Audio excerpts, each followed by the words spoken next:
Hello everyone. So we've got an update on the EV tax credit guidance in the States, and it's kind of a good news, bad news situation. The good news is you have a little bit more time if you're looking at one of the vehicles that may no longer qualify.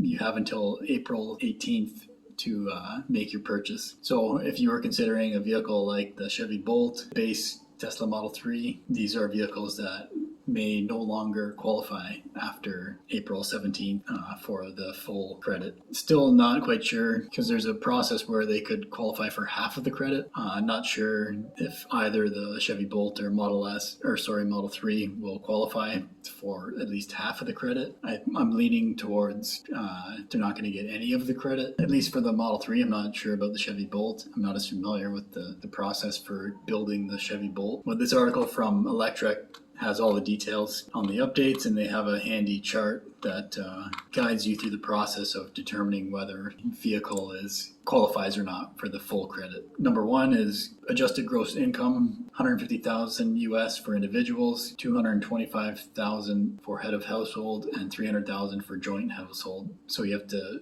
make at or below that threshold to qualify. Next step is the MSRP of the vehicle. For a sedan, it has to be below $55,000. For an SUV, van, or pickup truck, has to be below $80,000. So that's step number 2. Step number 3, was it assembled in North America? Now, I think there's a loophole here too, because if you lease it, even though it was assembled outside of North America, there's some leeway there. But if it was assembled in North America, you're good to go. And then this is where it gets tricky, where you could get half the credit or none of the credit. So next step is, does the vehicle meet the percentage requirements for battery components produced or manufactured in North America for the fiscal year the EV was purchased? So starting in 2023, the percentage of the components has to be greater or equal to 50% manufactured in North America. And then this increases over time. Basically, this act is trying to get more and more manufacturing in North America. So 2024 and 25 is to be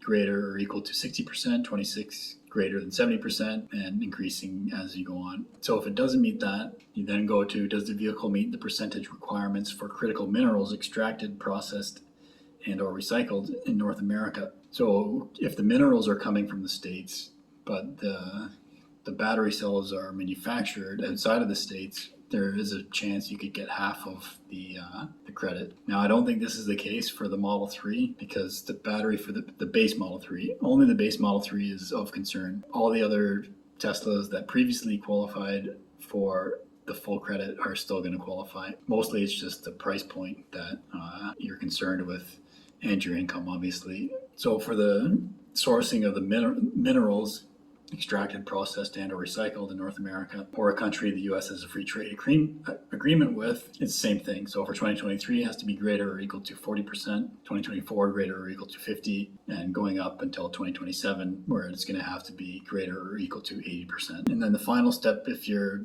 pass the requirements for battery components produced or manufactured in North America, then you go to the minerals. Does the vehicle meet the percentage requirements for critical minerals extracted, processed, and or recycled in North America, or a country the U.S. has a free trade agreement with? Yeah, so it's kind of the same thing. You still have to meet this to get the full credit. If you don't meet that, you get half of the credit. So yeah, kind of confusing, but you can check out this chart if you're concerned at Electric. I'll put a link to it in the description. So yeah, if I had to guess, like I said, I don't think the base Model 3 is going to qualify even for half of the credit anymore. But the good news is you still have 2 weeks to purchase a base Model 3 and you'll receive the full credit. So if you're in the market now and you're in the States and you meet all these requirements, your income is below those thresholds, you're good to go for 2 weeks. So it looks like a good time if you're in that market in the States to go pick up a base Model 3 if that's the car you're interested in. So some final thoughts, I guess, on that. It's interesting to see like the dates that it's pushing out to as far as 2028 in that chart. So 2029 and onward. So this is going to be in place for quite a long time. And I don't think there's caps. So this is a huge deal, especially for a company like Tesla.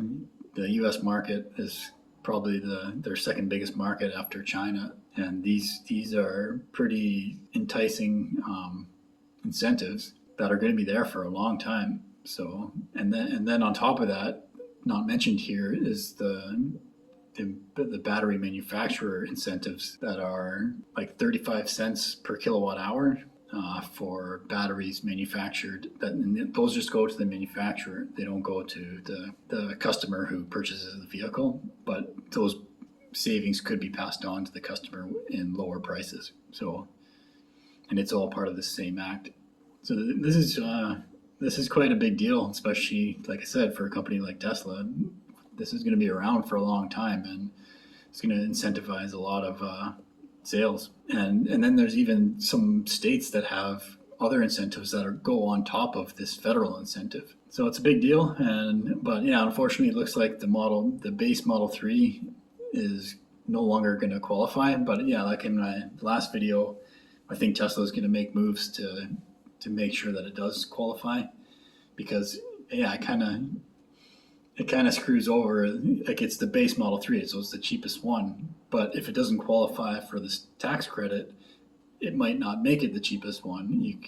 You might have to go up a level to get the bigger battery or the different battery that qualifies for the full tax credit, and then you're getting a cheaper car. So the sales of the base Model 3 are going to be pretty crappy if they can't get it to qualify for this credit. So I think that's why, Tesla was at the White House saying, hey, like, we want to start making these LFP batteries here in North America, because it's going to be an awkward situation that our cheapest model is not going to qualify for this $7,500 credit. But yeah, it's good for Tesla shareholders. I'm glad. I don't think Tesla needs it, but hey, that's what they want to do. So it's a business. If they're going to hand out money, Tesla's going to take it. So, and everyone's available who's manufacturing electric vehicles to take advantage of this as well. So yeah, those are my thoughts. My name's Evan Bertrand. This is the Evergreen channel. Subscribe if you like, and thanks for watching.